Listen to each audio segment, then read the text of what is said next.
السلام علیکم ورحمت الله وبرکاته. ناظرین ماشاءالله دا صفا ډیرې ده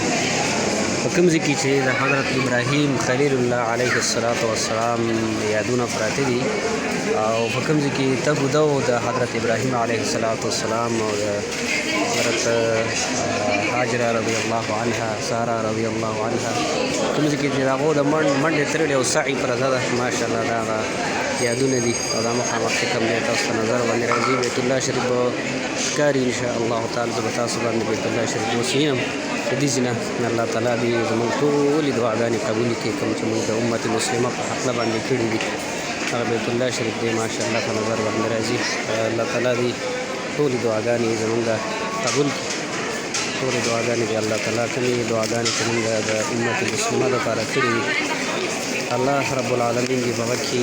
یوه هم نه رد کړي ټولې دې الله تعالی قبول کړي